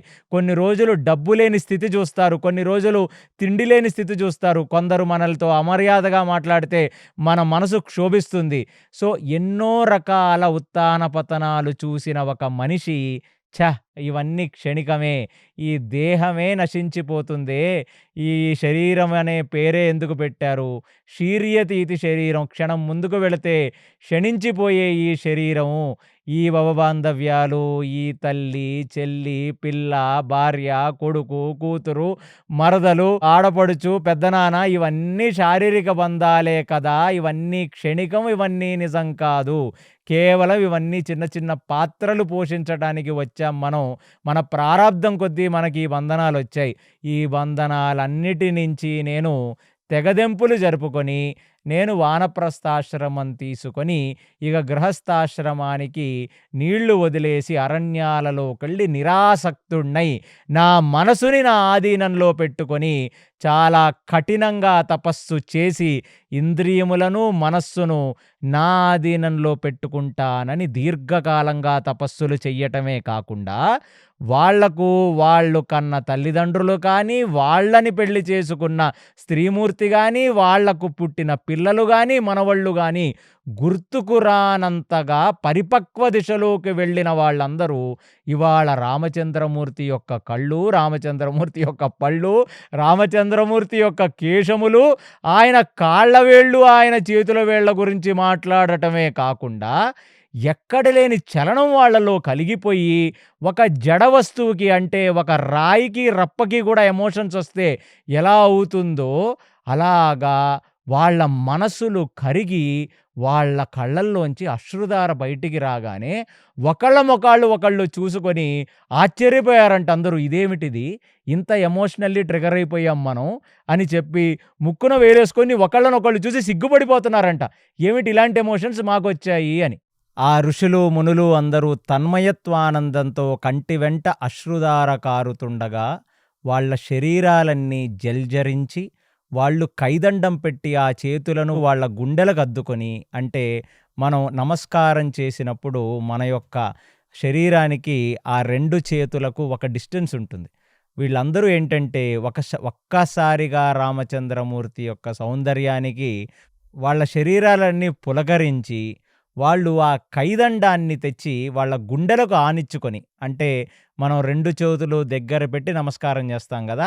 అది వాళ్లకు గుండెలకు ఆనిచ్చుకొని, ఇప్పుడు అందరి నోట్లలోంచి ఒక శ్లోకం వచ్చింది. ఏమిటంటే అది వేద వేదాంత వేద్యాయ మేఘశ్యామల మూర్తయే పుంసాం మోహన రూపాయ పుణ్యశ్లోకాయ మంగళం. సో, ఇది వాళ్ళందరూ కూడా వాళ్ళ యొక్క మనస్సుని రాముడికి వ్యక్తపరిచారు. దీని అర్థం ఏమిటంటే, ఆ రఘురాముడు నీలమేఘశ్యాముడిని చూడగానే ఎక్కడ లేని మోహం కలిగింది మాకు. సో, ఒక పురుషుణ్ణి చూసి ఇంకొక పురుషుడికి మోహం కలగటం అనేది ఈ ప్రకృతిలో ఒక వికారం. కానీ ఇది ఆధ్యాత్మికమైన ఒక టాప్ నాచ్ అనుభూతి అన్నమాట. అంటే ఎవరైనా ఒక ఋషి గాని, ముని గాని వాళ్ళు గొప్ప తపస్సులు చేసుకుంటే, ఆ తపస్సు యొక్క ప్రయోజనం ఏమిటంటే, రామచంద్రమూర్తి యొక్క సారూప్యం మీద వాళ్లకు ఎక్కడ లేని మోహం కలగటమే అన్ని ప్రయోజనాల కంటే గొప్ప ప్రయోజనంగా, అదే చివరాఖరి స్థితిగా వైష్ణవాచార్యులైన రామానుజాచార్యులు, మధ్వాచార్యులు, వల్లభాచార్యులు, నింబార్కాచార్యులు, శ్రీకృష్ణ చైతన్యులు అందరూ కూడా చెప్పేదేమిటంటే, ఆ ధ్యానము, విపరీతమైన సాధన యొక్క ప్రయోజనమేమిటంటే, రామచంద్రమూర్తి యొక్క సారూప్యమైన రూపము పట్ల వారికి కలిగే విపరీతమైన మోహం. ఈ లోకంలో కలిగే మోహం క్షణికం. పరలోకాలలో అంటే అనంత వైకుంఠాలలో కలిగే మోహం సచ్చిదానంద స్థితి. సో, ఇవాళ ఈ ఋషిమునులకు వాళ్ళల్లో నిమగ్నమయ్యి బ్రహ్మానంద భరిత స్థితిని వాళ్ళు పొందగలుగుతున్నారు. కానీ వారి శరీరాల బయట సారూప్యంగా శ్రీమన్నారాయణుడు నడుచుకుంటూ వస్తే ఆయన యొక్క శారీరక సౌందర్యానికి వాళ్ళ లోపల కలుగుతున్న బ్రహ్మానంద స్థితి కంటే కొన్ని వందల రెట్ల ఆనందం రాముడి యొక్క రూపాన్ని చూసి వాళ్లకు కలిగింది. దానికి వాల్మీకి విశేషంగా ఒక శ్లోకం చెప్తున్నారు. విపులాంశో మహాబాహు కంబుగ్రీవ మహాహను మహోరస్కో మహోశ్వాసో గూఢజతుర్ అరిందమః అనే ఒక శ్లోకాన్ని వాల్మీకి రాస్తున్నారు. ఏమిటి దాని అర్థం అంటే, ఇంత యోగి పుంగవ స్థితిలో ఉన్నవాళ్ళు వాళ్ళ యొక్క భార్యలను, వాళ్ళ యొక్క పిల్లలను ఈ లోకంలో ఉన్న సౌందర్యాన్ని చూచి కూడా చలించని ఋషులు. అంటే ఈ ఋషి పరిపక్వ స్థితి ఎలా ఉంటుందంటే, వాళ్ళు వాళ్ళ యొక్క గృహస్థాశ్రమాన్ని వదిలిపెట్టి వాళ్ళు ఎప్పుడైతే వానప్రస్థాశ్రమంలో వాళ్ళు అరణ్యాలకు వెళుతుంటే ప్రకృతి యొక్క సౌందర్యం చూచి కూడా వాళ్ళు ఇది అందంగా ఉందని వాళ్ళ మనసుల్లో వాళ్ళు అనుకోకూడదు. అంటే మీరందరూ ఎప్పుడైనా ఏడార్జిలింగో, డల్లౌసియో, షిమ్లానో, నైనితాలో పోతే కొండల ప్రాంతాలను చూచి, కొండల శిఖరాలను చూచి, జలపాతాలను చూచి, అక్కడ ఉన్న చెట్లను చూచి ప్రకృతి మిమ్మల్ని మోహింపబడేలాగా చేస్తుంది. అబ్బబ్బబ్బబ్బా ఎంత బాగుందో, నేత్రానందం అంటాం మనం దీన్ని. అలాగా వీళ్ళు వానప్రస్థాశ్రమం తీసుకొని ప్రకృతి అందాన్ని కూడా వాళ్ళు మనసులో ఎక్కించుకోనంత పరమ వైరాగ్య స్థితిలో వీళ్ళందరూ ఉన్నారు. అలాంటిది ఎన్నడూ కూడా దండకారణ్యంలో తిరుగుతూ ఒక చెట్టు యొక్క సౌందర్యాన్ని కానీ, ఒక పిట్ట యొక్క గానాన్ని కానీ, ఒక శిఖరము యొక్క సౌందర్యాన్ని, నది యొక్క సౌందర్యాన్ని, జలాశయాల యొక్క సౌందర్యాలని చూచి కూడా నేత్రానందం అనేది పొందనంత పరిపక్వ స్థితిలో వెళ్ళిన వాళ్ళు ఇవాళ ఈ శ్లోకము చేత వాల్మీకి ఏం చెప్తున్నారంటే, రాముడి యొక్క దీర్ఘంగా ఉండే, అంటే వైడ్గా ఉండే వక్షస్థలం, ఆయన యొక్క ఖండని చూచి, అంటే అవన్నీ రాముడి శరీరం ఎలా ఉంటుంది అంటే మీకు కామన్ లాంగ్వేజ్లో చెప్తాను. మేఘం కురవటానికి రెడీగా ఉన్నప్పుడు పైన ఒక మబ్బు వస్తుంది. అది బ్లాక్ అని చెప్పలేము, బ్లూ అని చెప్పలేము. అదొక కలర్, అదొక ట్రాన్సిడెంటల్ కలర్. అప్పుడే ఇంక పూర్తిగా మబ్బులో నీరు నిండి ఇక వర్షించడానికి రెడీగా ఉన్నప్పుడు వచ్చిన ఒక నల్లటి మబ్బులు ఎలా ఉంటాయో ఆ రంగులో రామచంద్రమూర్తి ఉంటాడు. ఆ రంగు ఈ ప్రకృతిలో మమేకమైపోయి రామచంద్రమూర్తి అరణ్యాల్లో నడుస్తుంటే ఒక రకంగా కనపడేవాడంట. అలాంటి రామచంద్రమూర్తి యొక్క రంగు చూచి ఆ వక్షస్థలాలు, అంటే రాముడు పైనేమీ వేసుకోలేదు, కింద ఒక నార బట్ట లాంటిది ఒకటి కట్టుకున్నాడు, చేతిలో ఒక కోదండం పట్టుకున్నాడు, కింద కట్టిన నార బట్ట లో కొన్ని రకాల ఆయుధాలను పెట్టుకున్నాడు. ఆయన ఆజానుబాహుళ్లాగా ఉన్నాడు. ఆయన చేతులు తన యొక్క మోకాళ్లను దిగి కిందకున్నాయి. అదొక రూపం. ఆ రూపాన్ని చూసి ఈ శ్లోకంలో వాల్మీకి చెప్తున్నారు, ఈ వైడ్ చెస్ట్ మేము ఎక్కడా చూడలేదు అనేటట్టుగా ఆ చెస్ట్ వైపుకు చూస్తున్నారు. తర్వాత ఆ కండలేమిట్రా నాయన, ఒక 6 ప్యాక్ బాడీ, ఒక 8 ప్యాక్ బాడీ ఎలా ఉంటుందో అలా లీన్ స్ట్రక్చర్. రాముడికి ఏంటంటే ఆయన యొక్క చెస్ట్ చాలా వైడ్గా ఉండి కింద భాగంలోకి వచ్చేసేసి ఒక వి షేప్ బాడీ, అది మొత్తం కడుపు నిండా ఒక 6 ప్యాక్స్ లాగా ఉంటాయి. ఒక గ్రీక్ గాడ్స్ స్టాచ్యూస్ ఎలా ఉంటాయో దాన్ని మీరు ఊహించుకోండి. అటువైపు చూస్తున్నారు, ఆ నేత్రాల వైపు చూస్తున్నారు, ముక్కు వైపు చూస్తున్నారు, ఆ జుట్టు పైభాగంలో ఉన్న నుదుటి వైపు చూస్తున్నారు, చెవుల వైపు చూస్తున్నారు. అవన్నీ చూస్తూ చూస్తూ ఆ తొడభాగం, ఆ కాళ్ళ భాగం అవన్నీ చూసి వాళ్ళు ప్రకృతిని చూచి కూడా ఎప్పుడూ వాళ్ళని మర్చిపోని వాళ్ళు రాముడి యొక్క రూపాన్ని చూచి వాళ్ళు బాగా చలించిపోయారు అనేటట్లుగా మనకు వాల్మీకి రామాయణం చెప్తుంది. ఇది రామాయణ అంతర్గతం కాదు కానీ పద్మపురాణంలో రాముడు వాళ్ళ యొక్క మనసుని అర్థం చేసుకున్నాడు. ఎందుకంటే ఒక మగవాడు ఇంకొక మగవాడి వైపు దీర్ఘంగా చూడటం అనేది ఈ లోకంలో ఒక వికారం. కానీ లింగభేదాలు ఉండవు. ఎందుకంటే ఆయన పరమాత్మ, మనమందరము జీవాత్మలము. పరమాత్మ ఎప్పుడు కూడా పురుష స్వరూపము, మనం జీవాత్మలమన్నీ కూడా స్త్రీ స్వరూపాలే. అందుకనే భగవద్గీతలో మమైవాంశో జీవలోకే జీవభూత సనాతన మనశ్షష్టాని ఇంద్రియాణి ప్రకృతిస్థాని కర్షతి అని పరమాత్మ చెప్తున్నాడు. మీరందరూ కూడా నా యొక్క అంశలే. సో మనందరం కూడా పరమాత్మ నుంచి వచ్చిన చిన్న చిన్న బిందువులం. సో, పరమాత్మ ఒక పెద్ద ఓషన్ అయితే, ఆ పెద్ద సముద్రం నుంచి మీరొక చిన్న లోటాలో నీళ్లు తీసుకొని వస్తే, ఆ పరమాత్మలో ఉండే సమస్త గుణములు కూడా ఈ జీవాత్మలో ఉంటాయి. ఎందుకంటే, సముద్రంలో ఉన్న నీళ్లల్లో ఉండే గుణములన్నీ గూడా మీరు తీసుకొచ్చిన ఆ లోటాలో ఉంటాయి. సో, గుణపరంగా మనిద్దరం ఒకటే. కానీ, సముద్రం సముద్రమే, చిన్న లోటాలో ఉన్న నీళ్లు చిన్న లోటాలో ఉన్న నీళ్ళే. సో, పరమాత్మ స్వరూపమే రాముడు. రాముడే అసలైన పరమాత్మ. సో, అలాంటి పరమాత్మ నుంచి వచ్చిన వాళ్ళే వీరందరూ జీవాత్మలు. మళ్ళీ ఈ జీవాత్మలన్నీ గూడా ఆ పరమాత్మ దగ్గరికి చేరటంలో ఎటువంటి లౌకీకమైన వికృతి ఏమీ లేదు. ఎందుకంటే, ఆ మాంసపు శరీరాలతో బ్రతుకుతున్న ఋషులు, మునులు మాంసపు చక్షువులతో రాముణ్ణి చూసి మోహించట్లేదు. ఇన్ని సంవత్సరాలు వాళ్ళు అంతర్ముఖంగా వెళ్ళి ఆత్మానందం పొందుతున్నారు. ఇవాళ అసల పరమాత్మ ఎక్కడుంటాడు? మనం అంతర్గతంగా వెళితే లోపల మన సుషుమ్నంలో కనబడతాడు. అద్వైత సిద్ధాంతంలో పరమాత్మ, జీవాత్మ ఒకటే గాని, విశిష్టాద్వైత సిద్ధాంతంలో గాని, ద్వైత సిద్ధాంతంలో గాని, అచింత్య భేదాభేద సిద్ధాంతంలో గాని, శుద్ధాద్వైత సిద్ధాంతంలో గాని, ద్వైతాద్వైత సిద్ధాంతములని ఒక అద్వైత సిద్ధాంతం కాకుండా ఎన్నో సిద్ధాంతాలున్నాయి భరతవర్షంలో. ఈ ఏ సిద్ధాంతంలో కూడా ఆత్మ, పరమాత్మ ఒకటి కాదు. వాళ్ళు చెప్పేది ఒకటే. ఏమిటంటే, మమైవాంశో జీవలోకే జీవభూత సనాతన అని శ్రీకృష్ణ పరమాత్మే చెప్పాడు. ఏమిటంటే, నా యొక్క అంశలు మీరన్నాడు తప్ప నేను మీరనలేదు. కాబట్టి అలాంటి జీవాత్మ సాధన చేసి తన లోపల ఉన్న పరమాత్మని చూచి, ఆ పరమాత్మలో ఉన్న ఆనందాన్ని ఈ జీవాత్మ గ్రహించగలగాలి. ఎలాగా అంటే, తుమ్మెదలు వెళ్ళి ఆ పూలల్లో, కమలాల్లో ఉన్న మకరందాన్ని ఎలా తీసుకుంటాయో, అలాగా ఒక జీవాత్మ సాధన చేసి తన లోపల ఉన్న పరమాత్మ దగ్గర నుంచి ఆయన ఆనందాన్ని తీసుకోవాలి. కానీ లోపల ఉన్న పరమాత్మకి ఒక రూపం ఉండదు. ఆయన నిరాకార బ్రహ్మము వలె బ్రహ్మజ్యోతిలో బ్రహ్మానందభరితంగా ఉంటాడు ఆ పరమాత్మ లోపల. కానీ ఆ పరమాత్మే ఒక ఆకారాన్ని తీసుకొని వస్తే ఆయనే రామచంద్రమూర్తి, ఆయనే కృష్ణుడు, ఆయనే శ్రీమన్నారాయణుడు. ఇదే వైష్ణవ సిద్ధాంతం. అలాంటి ఒక ఆకారం వాళ్ళ ముందు కనబడుతుంటే, అసల ఇన్ని రోజులు లోపలికి వెళ్ళి ప్రయత్నించినా దొరకనంత ఆనందం మాకు నేత్రములతో బహిర్గతంగా చూస్తే అటువంటి ఆనందం రామచంద్రమూర్తి వల్ల కలుగుతుంది అని వాళ్ళందరూ భావన చేశారు. ఇది పాయింట్ నెంబర్ 1. రెండో పాయింట్ ఏంటంటే, ఇదేమిటండి చాలా వికృతిగా ఉంది.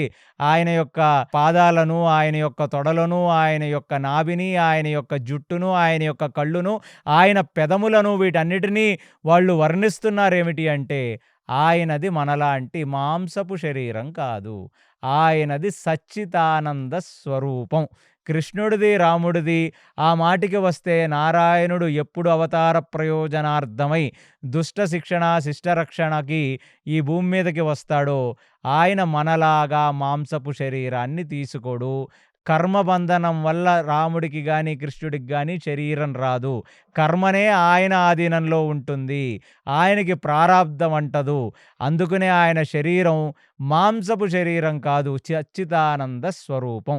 అందుకనే ఇవి చూసి వాళ్ళ మనసులు మోహింపబడుతున్నాయి కదా!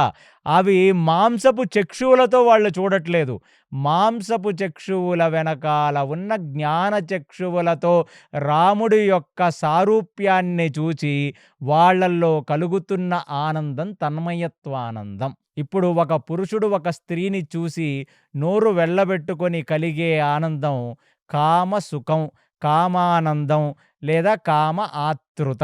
దాన్నే మన్మథతాపం అంటారు. ఎందుకంటే అది శరీరముతో, మాంసపు చక్షువులతో ఇంకొక శరీరాన్ని చూడటం వల్ల మనలో కామ ప్రచోదనం జరిగి మనం కాసేపు ఎక్సైట్మెంట్ ఫీల్ అవుతాము. కానీ ఇక్కడ ఋషులు చూస్తున్నది మాంసపు నేత్రములతో కాదు. వాళ్ళు అంతర్ముఖంగా వెళ్ళి ఏ పరమాత్మనైతే వాళ్ళ శారీరక అంతర్గతంలో చూడాలనుకుంటున్నారో అలాంటి జ్ఞాన చక్షువులతోనే ఇప్పుడు బహిర్గతంగా ఉన్న పరమాత్మని చూస్తున్నారు.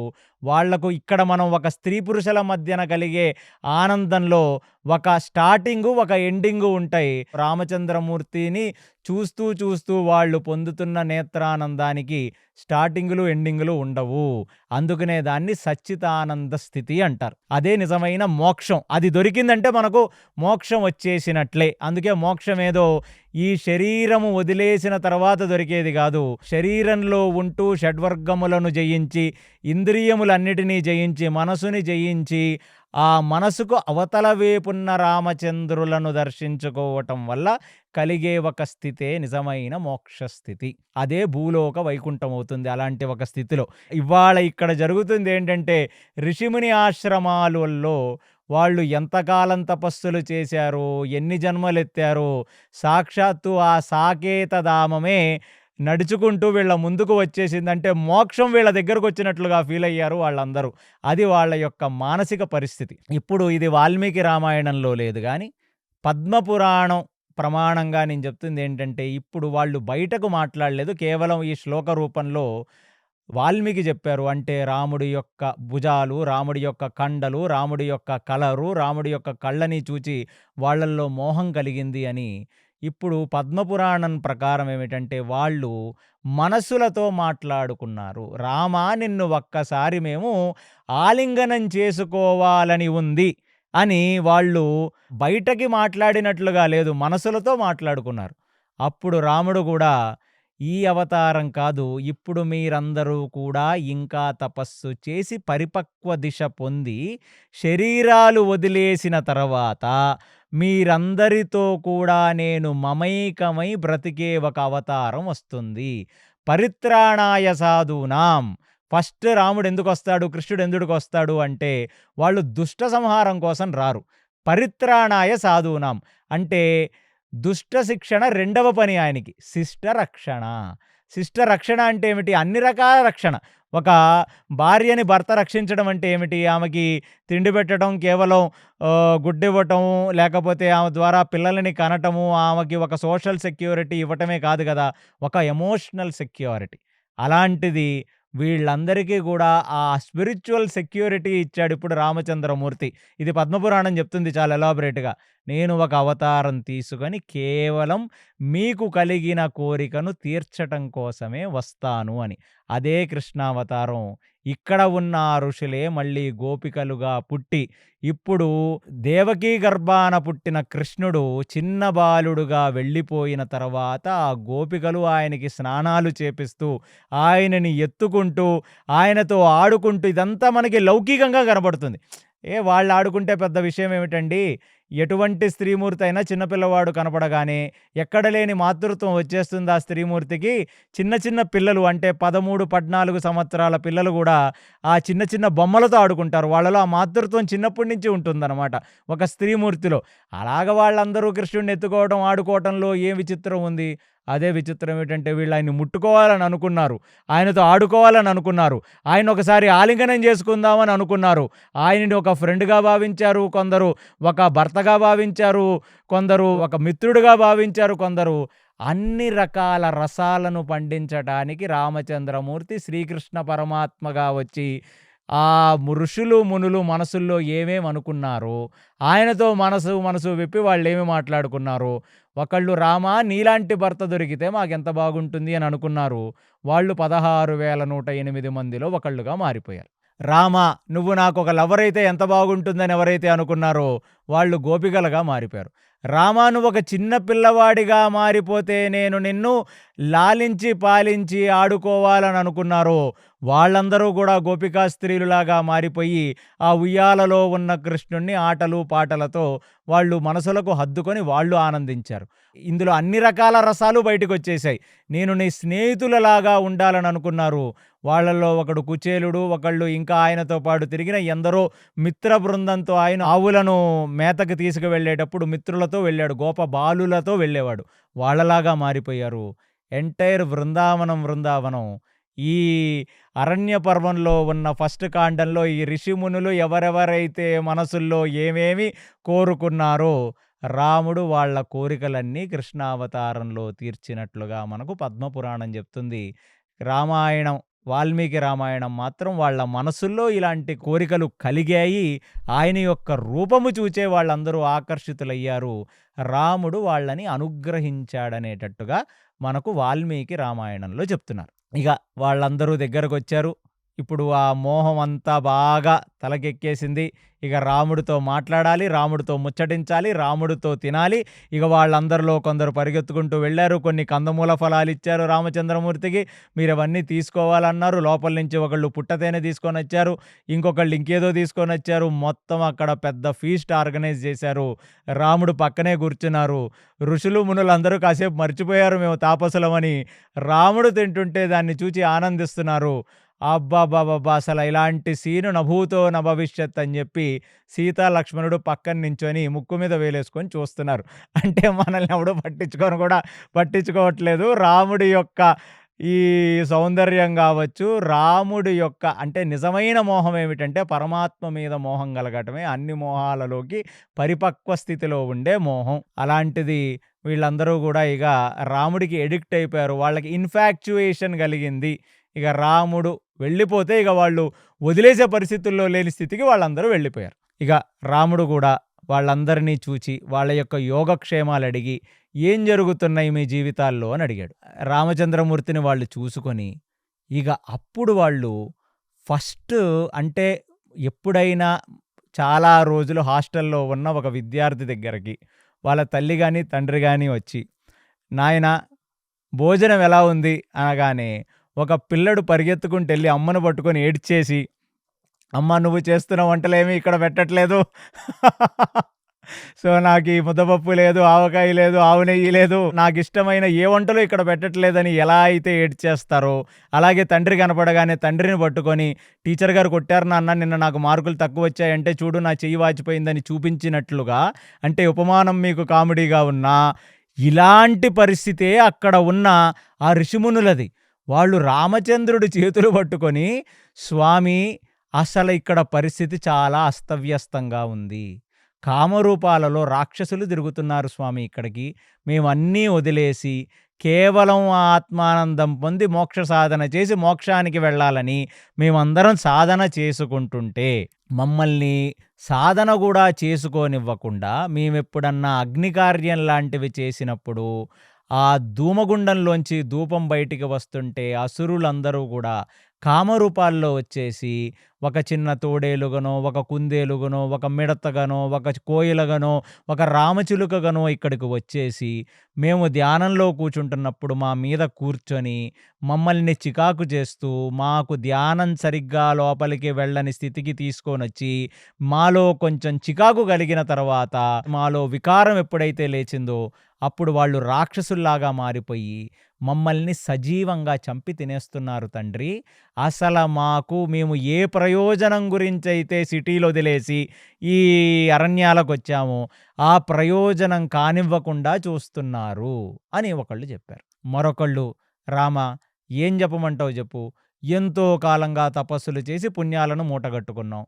పోనీ ఆ రాక్షసులు మా మీద పడి చంపేస్తున్నప్పుడు ఆ తపస్సు యొక్క పుణ్యం చేత వాళ్ళను శపించటమో, వాళ్ళని చంపేయటమో లాంటిది చేస్తే ఇన్ని సంవత్సరాలు అక్యూములేట్ చేసుకున్న, ఇన్ని సంవత్సరాలు సంపాదించుకున్న ఈ తపోపుణ్యం అంతా కూడా వాళ్ళని చంపటంలో పోతుంది. అంటే ఇదొక బ్యాంక్ బ్యాలెన్స్ లాంటిది తపస్సు అనేది. మీరు ఎంత బ్యాలెన్స్ పెట్టుకున్నారో అంత మాత్రమే మీతో వస్తుంది. దాన్ని ఖర్చు చేయకూడదు. ఎప్పుడు ఖర్చవుతుందయ్యా ఈ తపోపుణ్యం అనేది? కోపంలో గాని, క్రోధంలో గాని, కామంలో గాని, అహింసలో గాని కరిగిపోతుంది. అందుకనే ఇంద్రుడు ఎవరన్నా తపస్సు చేసుకొని విశేషమైన తపోపుణ్యం సాధిద్దామని అనుకుంటూ తపస్సులు చేసుకుంటున్నప్పుడు వాడి లోపల ఇంకా కామం ఉందా, ఇంకా కామాతృత ఉందా, ఇంకా శరీరం మీద వ్యామోహం ఉందా అని చెప్పి టెస్ట్ చేయడానికి ఒక అప్సరసను పంపిస్తాడు. ఆ అప్సరసకు పడిపోయి వాడు కామవాంఛ తీర్చుకున్నాడా, వాడి పుణ్యమంతా తిరిగి మళ్ళీ ఫ్రెష్‌గా మొదలుపెట్టాలి. విశ్వామిత్రుడు మేనకతో ఒకటై శకుంతలను కన్న వెంటనే ఆయన యొక్క ఈ సుఖానుభూతికి ఆయన ఇప్పటి వరకు చేసుకున్న సాధన పుణ్యం మొత్తం పోయింది. అంటే ఏదైనా ఒక సుఖం, అంటే కామ, క్రోధ, లోభ, మోహ, మదమాశ్చర్యాలనేవి ఋషి శరీరాల్లో కలిగితే వాళ్ళు అప్పటి వరకు సంపాదించుకున్న తపోబలం అంతా తరిగిపోతుంది. క్రోధంతో కూడా అంతే. ఏదైనా ఒక మృగం వచ్చింది, ఆయన్ని చంపబోయింది. ఆయన తన తపస్సు యొక్క పుణ్యం చేత మృగాన్ని చంపేశాడనుకోండి, మళ్ళీ ఫ్రెష్‌గా మొదలుపెట్టాలి. ఇది రాముడికి చెప్పుకుంటున్నారు. మా పరిస్థితి ఎవరికి చెప్పుకోవాలి నాయన? ఇక్కడ ఆహ్లాదకరంగా ఉంది. సిటీల్లో అంటే నా ఇల్లు, నా భార్య, నా పిల్లలు, నా శరీరం అని చెప్పి వ్యామోహంతో ఎప్పుడూ ముందుకు వెళ్ళలేము. నిస్వార్థ పరిస్థితికి వెళ్ళలేమని చెప్పి అరణ్యాలకొచ్చి మేము తపస్సులు చేసుకుంటుంటే, ఈ రాక్షస వెధవలందరూ రావటం, వాళ్ళని చంపటం, వాళ్ళ దాంతో పుణ్యం పోవటం, మళ్ళీ ఫ్రెష్‌గా స్టార్ట్ చేయటం, మళ్ళీ ఇంకొకడు రావటం, వాడిని చంపటం, మళ్ళీ బ్యాంక్ బ్యాలెన్స్ పోవటం, ఇలాగ వెనక్కి ముందుకి వెళుతుందే తప్ప అసలు మా ఆధ్యాత్మిక సాధన ముందుకు వెళ్ళట్లేదు.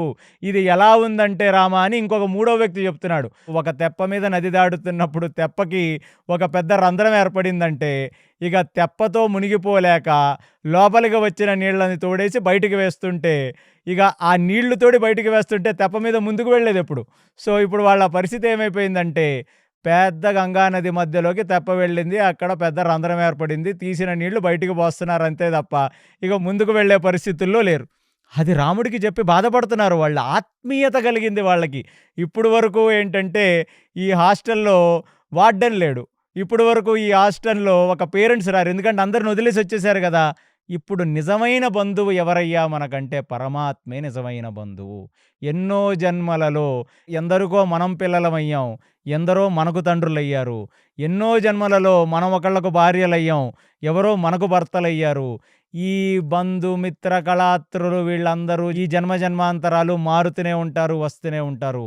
ఒకడు మాత్రం మన జీవితంలో ఎప్పటికీ ఉంటాడు. ఆయననే ఆ శ్రీమన్నారాయణుడు. ఆయననే శ్రీరాముడు. ఆయననే శ్రీకృష్ణుడు. మనం మరణించి పుట్టిన ప్రతిసారి ఈ నారాయణ, రామ, కృష్ణ అనే పేర్లు మన జీవితాల్లోకి వస్తూనే ఉంటాయి. ఇది తెలుసుకున్న వాళ్ళు ఈ ఋషిమునులు. అందుకనే వాళ్ళు ఆర్తితో నిజమైన స్వామికి మొరబెట్టుకుంటున్నారు ఇదంతా, వాళ్ళ యొక్క బాధలను. రాముడు విన్నాడు. అవునా, అంత కష్టంగా ఉందా మీకు?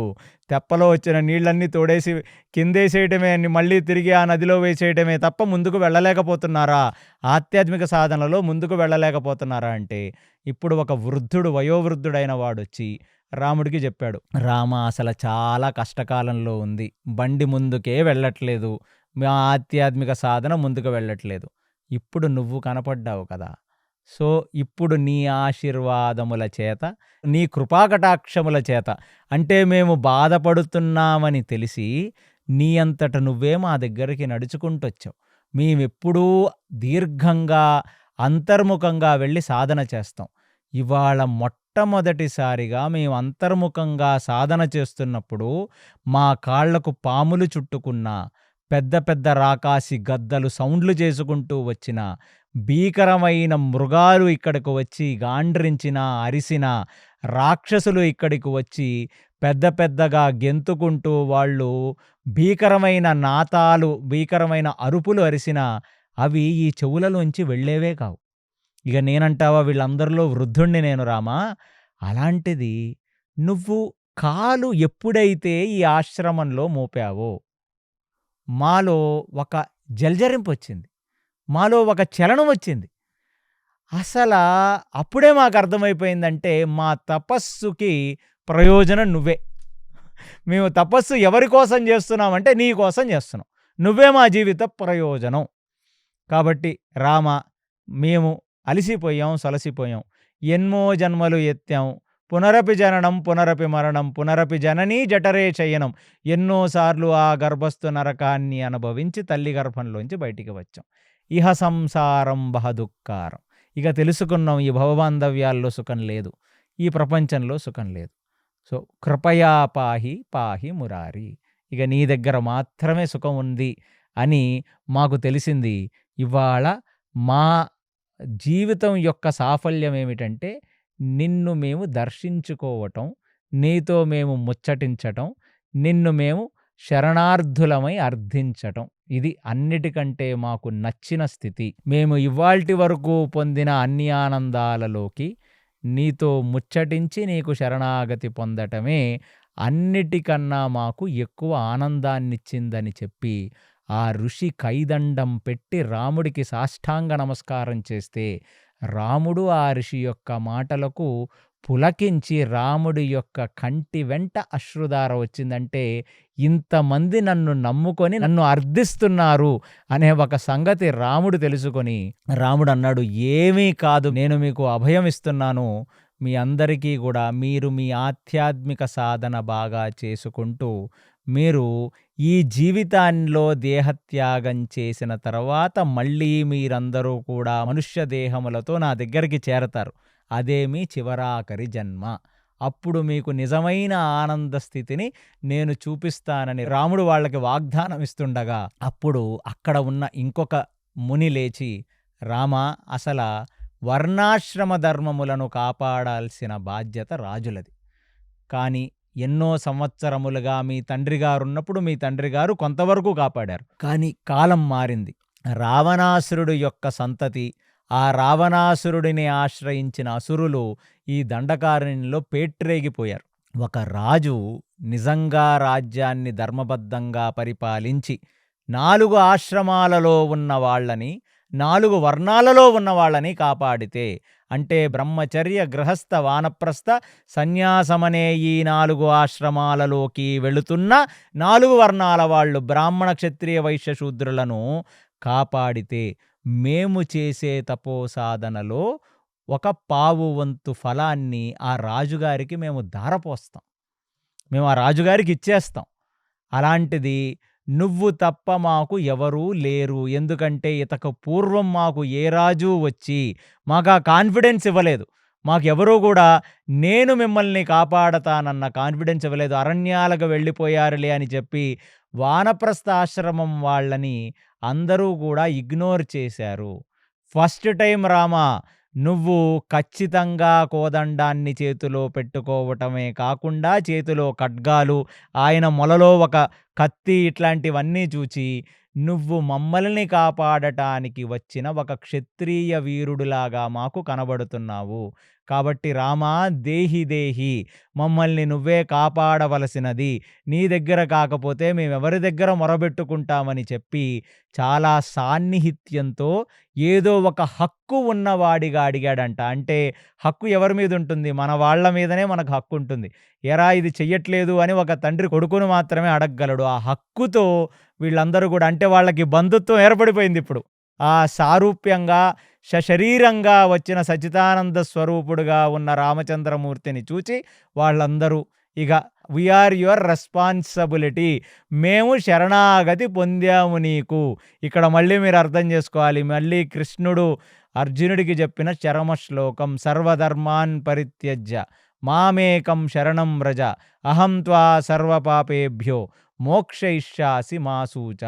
ఆ సూత్రం, ఆ శ్లోకము యొక్క సారాంశమే ఈ అరణ్యకాండలో ఉన్న ఈ ఋషిముని ఆశ్రమాల్లో ఉన్న ఋషులందరూ కూడా రాముడికి శరణాగతి పొంది, ప్రపత్తి, శరణాగతి అవన్నీ పొంది వాళ్ళందరూ కూడా సాష్టాంగ నమస్కారం చేస్తే, ఒక క్షత్రియుడిగా మీ శరీరములను రక్షించే ధర్మం, ఒక పరమాత్మగా మీ ఆత్మని నా దగ్గరికి తీసుకొచ్చే ప్రయోజనం, ఈ రెండూ నేను నెరవేరుస్తానని చెప్పి రామచంద్రమూర్తి వాళ్ళకి అభయం ఇచ్చేశాడు. ఇక అభయం ఇచ్చిన తర్వాత ఆ రోజు రాత్రి రామచంద్రమూర్తిని సేవించుకోవటం కోసం అక్కడ ఒక పెద్ద మంచి పాన్పు వేశారు.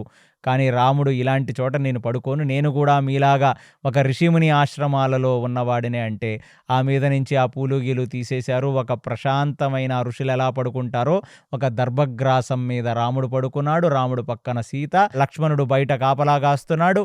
వీళ్ళందరూ కూడా రామచంద్రమూర్తిని చూస్తూ ఆ రోజు వాళ్ళ ఆశ్రమంలో 2 చంద్రోదయాలు జరిగాయి. ఒక చంద్రోదయం అత్రికి అనసూయమ్మకు పుట్టిన చంద్రోదయం సూర్యాస్తమయ సమయానికి జరిగింది. ఒక చంద్రోదయం సూర్యాస్తమయానికి ముందే వాళ్ళ ఆశ్రమంలో వచ్చింది. అదే రామచంద్రమూర్తి. అసలు రాముడు పడుకుంటున్నా సరే వాళ్ళు కన్నార్పకుండా రాముణ్ణి చూచారు. వాళ్ళది విపరీతమైన పరిపక్వ దిశ. అంటే ఎన్నో జన్మల సాధన చేసి షడ్వర్గములను జయించి ఇంద్రియములన్నిటినీ జయించి చాలా ప్యూర్ సోల్స్ లాగా మారిపోయారు. కాబట్టి వాళ్లకు రాముడు ఇలాంటి ఒక బహుమతిని ఇవ్వటానికి వాళ్ళ ఆశ్రమాలకు రావటమే కాకుండా నిజమైన రామాయణంలో వేట ఇప్పుడు మొదలయ్యింది. ఎందుకంటే ఇప్పటి వరకు రామచంద్రమూర్తి కేవలం తను కైకేయికిచ్చిన మాట ప్రకారం 14 సంవత్సరాల అరణ్యవాసమే చేస్తాననుకుంటున్న ఒక క్షత్రియ పురుషుడు. ఇవాళ ఈ రాత్రి పడుకొని లేచిన రాముడు మరుసటి రోజు పొద్దున్నుంచి అతను పీల్చే ప్రతి శ్వాస, నడిచే ప్రతి అడుగు, చూసే ప్రతి చూపు ఇంతమంది శరణార్థులై ఇలాంటి పాపం ఎటువంటి పాముకి, చీమకి కూడా హాని తలపెట్టని వాళ్ళని, ఇలాంటి ఋషిములను సంహరిస్తున్న ఈ మృగములను అంటే ఈ అసురులను ఇక వేటాడటం మొదలుపెడతాడు. అంటే రామాయణంలో వేట అరణ్య పర్వంలో ఈ సర్గంతో మొదలైపోయింది. ఇప్పటి నుంచి రాముడు పీల్చే గాలి, రాముడు చూసే చూపు, రాముడు వేసే అడుగు కేవలం ఆయనకు శరణాగతి పొందిన ఈ ఋషులను కాపాడటం కోసమే. ఎంటైర్ అరణ్య పర్వంలో ఎందరో రాక్షసుల్ని చంపుతాడు. అలాంటిది మరుసటి రోజు పొద్దున్న రాముడు లేచాడు. ఋషిమునులందరూ కూడా అర్ఘ్యపాత్రలవి ఇచ్చారు. ఆయన అక్కడున్న జలములతో సూర్యుడికి అర్ఘ్యం ఇచ్చాడు. ఆయన సంధ్యావందనాది క్రియలన్నీ చేశాడు. అక్కడ ఋషిమునులందరూ కూడా వచ్చి రాముడిని ఒకసారి ఆలింగనం చేసుకొని మిగతా వాళ్ళందరూ కూడా రాముడి యొక్క పాదములను స్పృశించి వాళ్ళందరూ కూడా ఎంతగానో ఆనందపడుతుంటే రాముడు వాళ్ళందరికీ అభయం ఇచ్చాడు. మీరు భయపడవలసిన అవసరం లేదు.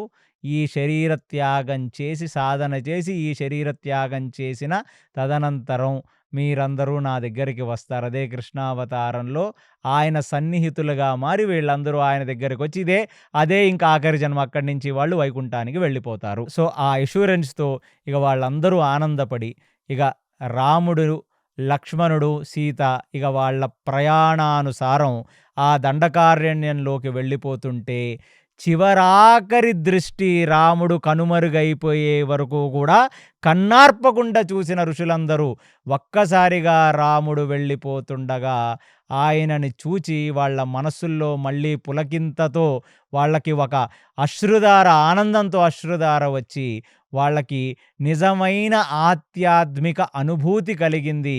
నిజమైన ఆనంద అవస్థ వారికి కలిగింది. ఇక ఇది మనసున ధారణ చేసి వాళ్ళు సారూప్యమైన రాముడి మీద ధ్యానాన్ని ఏకాగ్రతం చేసి వాళ్ళ యొక్క సాధనని కొనసాగించబోతున్నారు. ఇక ఈ ఋషిమునులు ఇక రామచంద్రమూర్తి కూడా ఆ దీర్ఘమైన దండకారణ్యంలో ఆయన లోపలికి మళ్ళీ నడుచుకుంటూ వెళ్ళిపోతున్నాడు. ఆయనని అనుగమిస్తూ సీతాదేవి, ఆవిడిని అనుగమిస్తూ లక్ష్మణమూర్తి ముందుకు వెళ్ళిపోతున్నారు. ఇక రామచంద్రమూర్తి ఆయనని అనుగమిస్తూ జానకీమాత, జానకీమాతను అనుగమిస్తూ లక్ష్మణుడు ఆ దండకారణ్యంలోకి ఎప్పుడైతే వెళ్ళిపోయారో ఇక అక్కడ ఉన్న ఋషులు, మునులు అందరూ కూడా ఎంతగానో ఆనందించి, ఎందుకంటే వాళ్ళకి ఒక ఎష్యూరెన్స్ దొరికింది.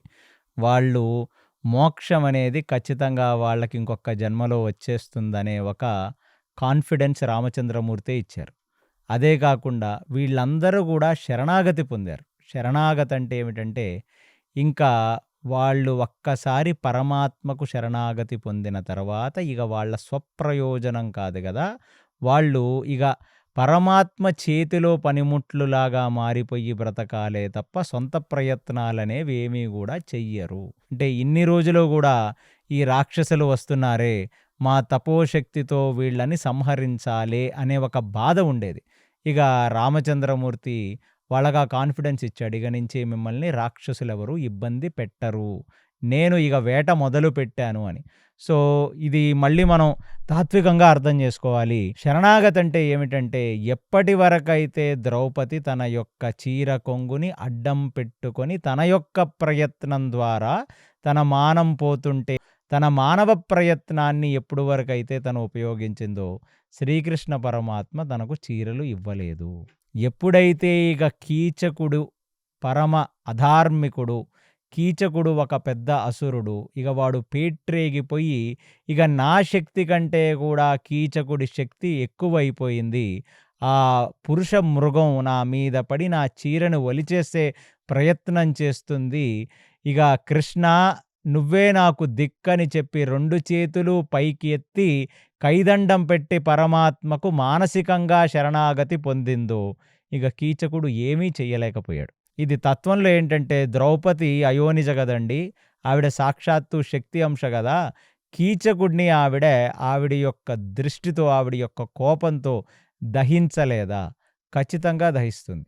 కానీ మనకు శరణాగతి అంటే ఏమిటో చెప్పాలి అంటే, తను ఎలా శరణాగతి పొందిందో తను పొంది మనకు చూపించాలి. ఒకసారి మనం పూర్తిగా త్రికరణ శుద్ధితో పరమాత్మ ఇక నువ్వే నాకు దిక్కు అన్నామంటే, అది నిజంగా త్రికరణ శుద్ధిగా చేస్తే పరమాత్మ ఖచ్చితంగా నిలబడతాడు.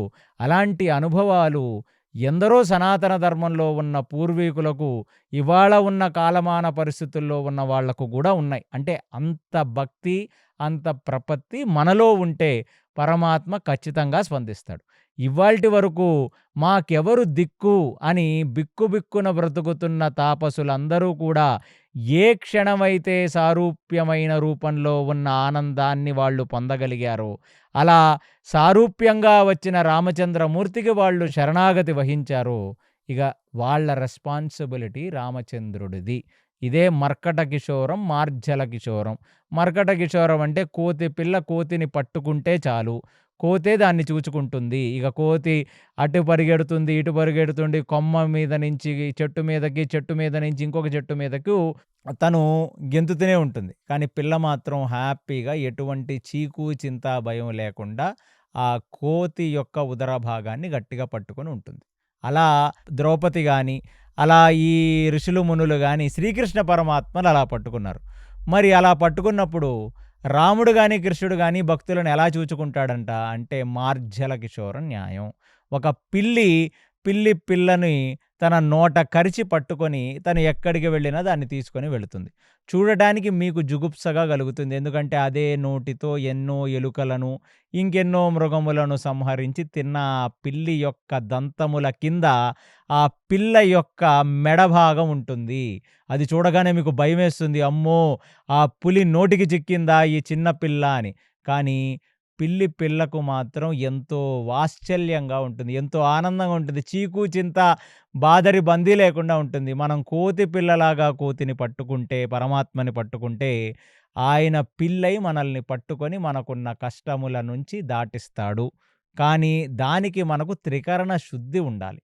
అంతేగాని అది కూడా ఇక్కడ మళ్ళీ మీరు అర్థం చేసుకోవాలి. వీళ్ళకి ఎటువంటి లౌకికమైన కోరికలు లేవు. వీళ్ళకు డబ్బు గురించో, స్త్రీ గురించో, ఆస్తి గురించో, లేకపోతే ఉద్యోగాల గురించో లేదు. కేవలం మోక్ష సాధన మాత్రమే వాళ్ళకి ప్రయోజనం.